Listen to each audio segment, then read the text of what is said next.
Hi guys! Cakes and Cookies here. So for today's video, cake size is size 7x4. Flavor is moist chocolate cake with chocolate ganache filling. And then chocolate ganache din yung aking pinang-coat kasi ito ay full fondant cake. And ang theme ng cake natin for today is si Moana, yung baby Moana. And then meron siyang 2D figure doon sa harap ng cake. And doon ako masyadong nahirapan kasi inabot ata ako ng 2 to 3 hours sa paggawa pa lang ng details na yon.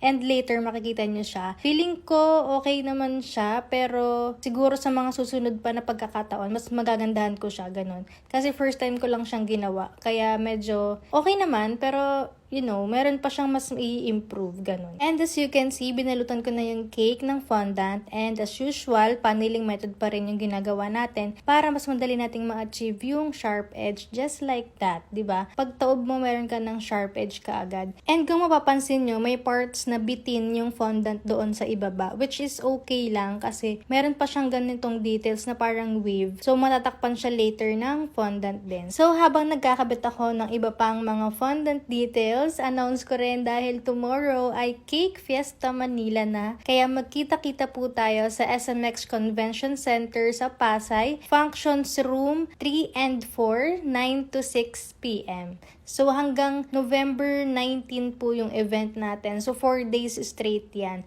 So pupunta ako ng November 16, 17 and hindi ko pa sure kung nandun din ako ng 18 and 19. Kaya I'm super excited na makita kayong lahat and mas marami pang taon na mas makilala. And for sure, marami rin tayong matutunan doon kasi ang daming live demos and for free lang yun ha. Kasama na yun sa binayaran nyo na ticket. And of course, marami ding free taste kaya ihanda nyo na yung mga taste buds nyo.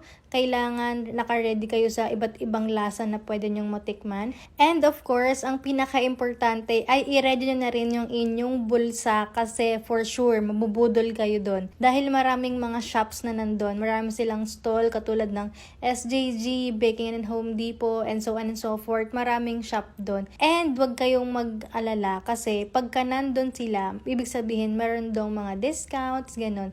Mas mura mo silang mabibili doon compare sa mga baking store. Kaya ano pang inaantay nyo? Magbaon kayo ng madaming pera. Ganun. So, back to this cake. After ko ilagay yung mga fondant details doon sa side, naglagay lang ako ng glucose doon sa top ng cake and then tsaka ko nilagay yung dinurog ko na sky flakes. Kasi yun yung ginawa kong sand para medyo ma-white talaga siya. Naglagay lang din ako ng glucose dyan sa side ng board para maglalagay din tayo dyan ng sky flakes para dumikit and hindi magkalaglag kapag dinideliver or nasa biyahe. Ganun. Tapos, dikit na natin yung iba pang mga fondant details katulad nitong bangka ni Moana. And then, yung mga shells, konti lang naman yung details nito. Very clean lang din siya tignan. Tapos, yung number 1, dahil first birthday na ni baby. And then, ito na yung ating pangmalakasan na face ni Moana na pinaghirapan ko. Sana ma-appreciate nyo kahit hindi pa siya ganun ka-perfect. Kasi, medyo nabilad siya sa dagat. Ganon. Basta, ayan siya. Hindi lang siya super perfect. Pero kamukha naman siya ni Moana, diba? And etong cake na to is for my classmate's daughter. First birthday na niya. So, classmate ko siya nung elementary. Tapos ako ito, gumagawa lang ng cake ng baby niya. So, paano naman tayo? Galaw-galaw. Charing. So, after ng mga finishing touches is that's the finished look and that's the finished product. So, yun lang guys for today's video. See you tomorrow and yun lang. Bye!